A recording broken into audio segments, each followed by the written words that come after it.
New Guinea, 1942. The air hung thick and heavy, a suffocating shroud of humidity and the cloying scent of decay, rain-soaked jungle floor, the metallic tang of drying blood, and the omnipresent, sickly sweet perfume of fear. For Private Kenji Tanaka, every breath was a struggle against the encroaching darkness, a battle fought not with rifle and bayonet, but with a fractured leg, searing pain, and a mind teetering on the brink of delirium. He had been taught that war was brutal, that death was honorable, and that the enemy, particularly the white devils from Australia, were savage beasts incapable of mercy.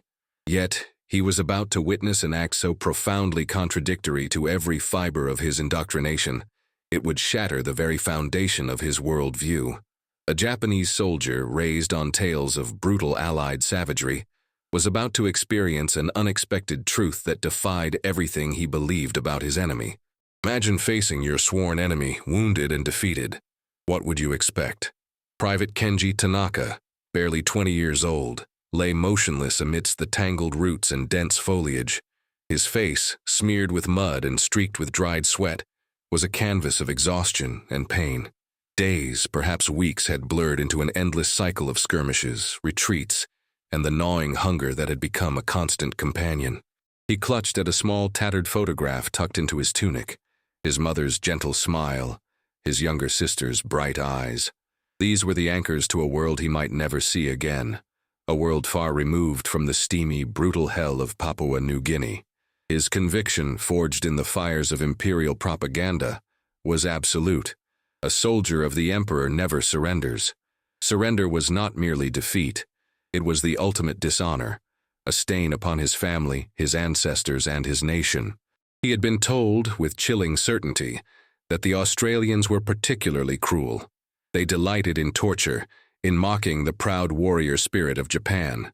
Death was preferable, an honorable death ideally, but even a swift, anonymous one in the jungle's embrace was better than falling into enemy hands. He heard them now, their voices a low rumble in the distance, growing steadily louder, foreign guttural shouts, edged with authority and purpose. He braced himself, every nerve ending screaming in protest, every muscle tensed for the inevitable. The metallic taste of his own blood mixed with the sour bile rising in his throat. His vision blurred, the jungle canopy swirling into an indistinct green mass. He felt the cold touch of fear, not of death itself, but of the humiliation that preceded it. He closed his eyes, expecting the rough hands, the kicks, the mocking laughter, the final, ignominious end. He had mentally prepared for every atrocity, every degradation, but never for what actually happened next. The first touch was surprisingly gentle. A boot nudged his good leg, not aggressively, but as if testing for life. Kenji's eyes snapped open, blinking against the filtered light. Two figures loomed over him, indistinct shapes against the oppressive green backdrop. Australian. He could tell by the wide-brimmed hats and the rough-hewn uniforms.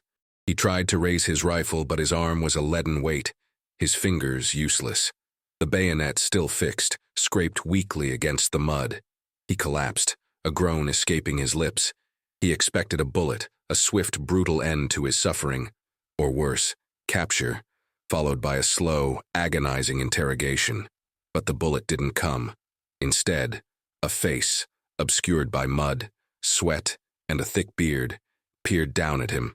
The eyes, though weary, held a strange, unsettling mixture of determination and something else Kenji couldn't quite place.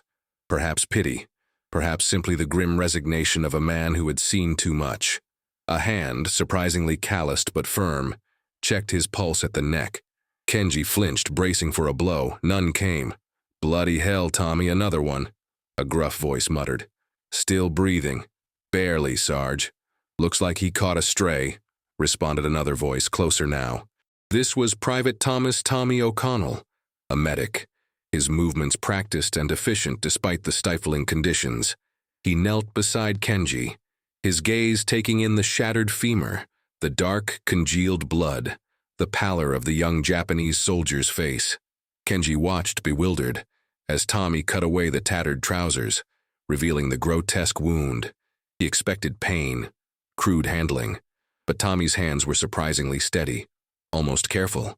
A field dressing was applied with a speed born of endless repetition. Then, 2 more Australians appeared, carrying a stretcher fashioned from branches and a canvas tarp. They lifted Kenji, not with violent jerks, but with a strained, careful effort. His body screamed in protest, but the men paused, adjusted their grip, and continued. He heard their heavy breathing, their quiet grunts of exertion. No mockery, no curses, just the sounds of men performing a difficult task under arduous conditions. His mind struggled to process this anomaly. It defied every story he had been told. Tommy, catching a brief moment of rest as they navigated a particularly treacherous section of jungle, scribbled in his small, waterproof diary.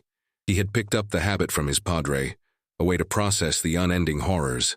Found another one today, barely a boy.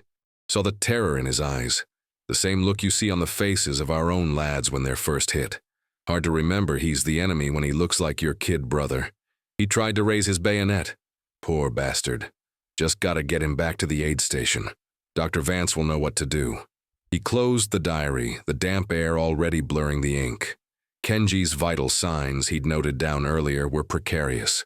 Pulse faint, estimated blood loss 2.5 liters. He was dangerously close to the abyss. The makeshift aid station was a collection of canvas tents and tarpaulins stretched between trees, a small, humid sanctuary carved out of the relentless jungle. The air inside was thick with the smell of antiseptic, sweat, and sickness. Kenji was placed on a cot, his body trembling, less from pain now and more from a deep-seated confusion. He expected to be chained, perhaps interrogated. Instead, a woman, her hair pulled back tightly under a medical cap, her face smudged but determined, approached him. Dr. Eleanor Vance. Her movements were precise, her gaze unflinching as she assessed his wound. Kenji watched, his eyes darting between her and the other patients. A mix of Australian soldiers, some groaning, some silent, their faces pale. She spoke to him, her voice calm and authoritative, though he understood nothing of her English words. He braced himself as she began to clean the wound, a process agonizingly meticulous. But the pain, though intense, was mitigated by a strange, numbing sensation that spread through his leg. She had administered morphine. A new powder, white and pungent, was carefully dusted over the wound. He would later learn it was a newly developed sulfa powder, a crucial weapon against the rampant infections of the jungle. Her medical report, meticulously filled out despite the chaos, would read, POW Japanese, GSWL femur, stabilized, prognosis fair with careful monitoring, administered 1000 cc saline, morale extremely low, displaying signs of severe shock and malnourishment. Constant observation required for both physical and psychological well-being. Kenji's mind, fogged by pain and medication, struggled to reconcile this meticulous care with the images of enemy cruelty seared into his memory. These were not the devils he had been taught to despise. When a cup of water, cool and fresh, was held to his lips, he drank greedily. Later, a small bowl of bland, warm stew, the smell strangely comforting, was offered. It was meager, but it was food.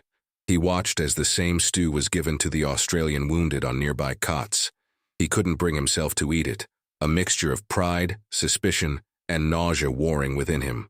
But the offer itself, the simple, unadorned gesture, was a profound shock to his system. The days that followed blurred into a pattern of painful dressings, administered medicines, and the relentless, suffocating humidity.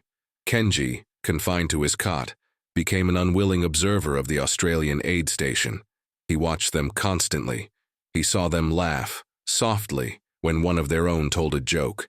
He saw them comfort their wounded, offering encouraging words, sharing cigarettes.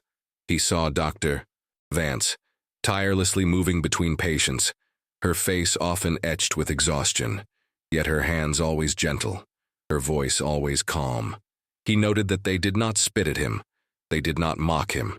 They spoke to him occasionally, simple words, gestures, trying to ascertain his needs. He understood none of their language, but he recognized the lack of malice in their tones, the absence of hatred in their tired eyes. His fever, which had raged for days, slowly began to subside, a testament to the sulfa powder and Dr. Vance's care. Daily temperature checks, a routine he now anticipated, confirmed his gradual recovery. He began to heal, physically at least. Mentally, he was in turmoil. The propaganda, the years of indoctrination, were slowly, irrevocably beginning to unravel. The Australians were not beasts. They were tired men and women, fighting a brutal war, yes, but they were also capable of compassion. It was a truth that was deeply unsettling, forcing him to question everything he had ever believed about his enemies. Tommy, noticing the Japanese prisoner's improving health and his constant watchful gaze, mused in his diary, "The nip's starting to look less like a ghost. Eyes are clearer now. He watches us like a hawk, tries to catch every word, every movement. Wonder what's going through his head. Must be a hell of a shock for him after all they've been told about us. Hard to hate 'em when you're patching 'em up when they're just lying there, helpless. We're all just men, aren't we? Beneath the uniforms." Kenji, catching Tommy's gaze across the tent, would quickly avert his eyes, a flicker of shame and bewildering gratitude warring within him. One evening, the rain, a constant companion in New Guinea, hammered relentlessly on the canvas roof of the aid station. The jungle outside was a roaring symphony of water. Inside, the flickering lantern cast long, dancing shadows. Tommy approached Kenji's cot, a small enamel bowl in one hand, a piece of hardtack in the other. It was the evening ration. He sat down on a stool beside Kenji, then pointed to his own bowl, then to Kenji's, making clear eating gestures. Kenji's stomach rumbled, a traitorous sound, but he remained motionless, unsure, suspicious. Tommy, with an exasperated but kind sigh, rummaged in his pack. He pulled out a small, dog-eared phrasebook, a gift from a chaplain. He flipped through the pages, his brow furrowed in concentration. He looked up at Kenji, stumbled over the unfamiliar syllables, and managed, "Tabaru? Eat?" The word, though mispronounced, was unmistakable. It was Japanese. Kenji stared. A word from his own tongue, spoken by the enemy. A simple invitation to eat. It was a small act, but it broke through the last vestiges of his resistance. The food was simple, bland, but nourishing. He hesitated, then slowly reached for the spoon. He took a small spoonful, the warm liquid a comfort to his starved body. He looked at Tommy, whose tired face held a small, genuine smile. Tears welled in Kenji's eyes, hot and stinging. Not tears of pain or of sadness, but of a profound, disorienting realization. The enemy, who should have killed him, had saved him. The enemy, who should have tortured him, had fed him. He managed a choked, almost inaudible sound. "Arigato. Thank you." Tommy nodded, the smile widening slightly, a flicker of mutual understanding passing between them, a silent acknowledgement across the chasm of war. Later, a fictionalized Japanese diary, perhaps found on another prisoner, would perhaps read, "The enemy. They did not kill us. They fed us. My comrades would not believe. Shame and gratitude? I do not understand this. They are men, like us, but they are also the enemy. My mind is a battlefield now, not of jungle, but of belief." This poignant internal conflict was echoed in Kenji's own heart. The meager rations provided to the Australian troops, shared with POWs, highlighted the desperate logistical challenges of the New Guinea campaign. A typical ration pack was designed for survival, not comfort, yet they shared it. The fragile peace of Kenji's internal world was violently disrupted one sweltering afternoon. The aid station buzzed with the usual activity when a fresh batch of Japanese prisoners, captured after a particularly brutal skirmish, were brought in. Among them was Private Akira Sato, a soldier from Kenji's own unit, a man known for his fervent nationalism and unwavering loyalty to the emperor. Akira, gaunt and furious, recognized Kenji immediately. His eyes, burning with rage and contempt, locked onto Kenji, who was slowly limping across the tent with the aid of a crude crutch. "Traitor," Akira hissed, his voice raw with hatred. "You live among them, eat their food? You dishonor yourself, your family, the emperor." He lunged forward, a wild, desperate cry tearing from his throat, aiming to strike Kenji. Other newly captured Japanese soldiers watched, some with similar fury, others with a dawning, confused horror. Tommy, who had been assisting another patient, reacted instantly, placing himself between Akira and Kenji. Dr. Vance, alerted by the commotion, rushed over, her presence radiating calm authority even amidst the volatile tension. "Stop!" she commanded, her voice cutting through the noise. "He's a patient and a prisoner." Akira, still struggling against Tommy, spat. "He is a collaborator. A shame upon our people." Kenji, for a fleeting moment, felt a surge of shame, a painful echo of his old beliefs. But then he saw Tommy, a man who had every reason to despise him, standing protectively in front of him. He saw Dr. Vance, whose compassion had saved his life. This was the moment. The Australian enemies were defending him from his own countrymen. The entire rigid framework of his indoctrination crumbled. Akira, witnessing the Australian shielding Kenji, slowed, his eyes widening in bewildered disbelief. He had expected to see Kenji beaten, perhaps executed. Instead, he saw the enemy protecting him.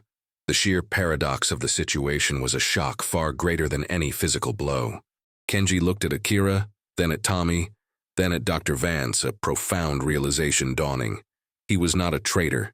He was simply a human being, saved by other human beings who saw past the uniform. The seed of doubt planted in Akira's mind, though initially small, was undeniable. The incident with Akira only intensified the profound ethical dilemmas that Dr. Eleanor Vance faced daily. She often found herself in quiet conversations with Tommy, usually after a long, arduous shift, the only light coming from a sputtering lantern. "Sometimes, Tommy," she confided one night, her voice low, "I wonder if we're doing the right thing. Our own lads are dying out there brutally, and here we are, patching up the very men who are killing them." Tommy, cleaning medical instruments with practiced precision, shrugged. "Don't much care for him, Doc, but a wounded man's a wounded man. And they're not fighting us here. They're just trying to stay alive, same as us." His simple, pragmatic humanity was a constant source of quiet strength for Eleanor. Eleanor's Hippocratic oath, sworn to preserve life, clashed violently with the realities of war, the demands of patriotism, and the deeply ingrained propaganda against the Japanese. She wrestled with the moral tightrope walk, knowing that every stitch she placed, every dose of medication she administered to a Japanese prisoner, was a resource taken from potentially saving an Allied soldier. Yet, she could not turn away. Her medical ethics transcended nationality. She discussed the psychological toll it took on their unit, the need to dehumanize the enemy in combat, contrasted with the very human act of healing them. It created a profound cognitive dissonance, a silent battle fought in the minds of her medics and nurses. The legal implications were equally complex. While the Japanese had not ratified the Geneva Conventions, the Allied forces largely adhered to its principles of humane treatment for prisoners of war. This commitment was often tested. One afternoon, a grim-faced Colonel Davies, a battle-hardened officer, arrived at the aid station, his gaze sweeping over the Japanese POWs. "Dr. Vance," he began, his voice edged with thinly veiled disapproval. "I'm hearing reports of extensive resources being expended on these prisoners. We're stretched thin as it is, both men and material." Eleanor met his gaze unflinchingly. "Colonel, my job is to save lives. That's my medical duty, and it's also practical. Healthy prisoners are easier to manage, less prone to disease that could spread to our own men. More importantly, we uphold our own standards. We are not them." She held up a medical report, highlighting the basic but critical care provided. Furthermore, the Geneva Conventions, regardless of their ratification status, outline basic humanitarian treatment. We adhere to that. She emphasized that her role was to apply medical principles, not to make political judgments, stating firmly, "My job is to save lives, not choose whose." It was a bold statement, but it was grounded in a principle that, even in the brutal heart of the jungle, resonated with a deeper sense of military honor and ethical conduct. Despite limited resources and under immense pressure, the Australian medical teams achieved a remarkable survival rate for wounded, regardless of nationality. This was not just a testament to their skill, but also their adherence to principle, reducing the spread of disease and boosting morale by upholding their humanity, even amidst the dehumanizing chaos of war. The oppressive calm of the New Guinea night was shattered by the staccato bark of automatic gunfire. The aid station, a beacon of fragile life, was under attack. A desperate Japanese raiding party, likely driven by hunger and desperation, had stumbled upon the makeshift camp, mistaking it for a weakly guarded supply depot. Chaos erupted. Lanterns swung wildly, casting distorted shadows as shouts of alarm pierced the humid air. From the Australian perspective, Tommy, who had been catching a few hours of sleep, sprang to his feet, grabbing his rifle. He saw the flash of bayonets in the darkness, heard the panicked cries of his comrades. His first instinct was to protect the wounded. He saw Private Johnson, a young Australian soldier with a chest wound, struggling to sit up. Tommy instinctively threw himself over Johnson, shielding him as bullets ripped through the canvas tent. The dilemma was instantaneous and horrific. Do they arm the able-bodied Japanese POWs who were now screaming in terror to help defend the station? Or do they keep them confined, risking their lives and potentially losing their humanity? Dr. Vance, amidst the flying splinters and shouts, was already tending to a wounded guard, her face a mask of grim determination. She made eye contact with Tommy, a silent agreement passing between them. Protect all patients regardless of uniform. For Kenji, the world had once again dissolved into a terrifying maelstrom. He lay on his cot, his fractured legs screaming in protest as he tried to pull himself upright. The sounds of battle were familiar, but this time he was not the aggressor, nor was he actively engaged in defense. He was a spectator, a prisoner, and oddly, a recipient of protection from his enemy. He watched as Tommy, ignoring the danger, moved from cot to cot, reassuring the wounded, even those who wore the rising sun on their uniforms. He saw Dr. Vance drag a fallen Australian soldier behind a makeshift barrier, her strength surprising. Then, he saw it. A shadow, larger and darker, detach itself from the jungle's edge, moving stealthily towards a section of the tent where several Australian wounded lay exposed. It was a Japanese soldier, bayonet fixed, moving with deadly intent. Kenji's heart pounded. This was his unit, his countrymen. Yet the image of Tommy's tired smile, the taste of the shared stew, Dr. Vance's unwavering compassion, all flashed through his mind. He looked at Tommy, who was momentarily distracted, reloading his rifle. Kenji's voice, raspy from disuse and terror, was barely a whisper.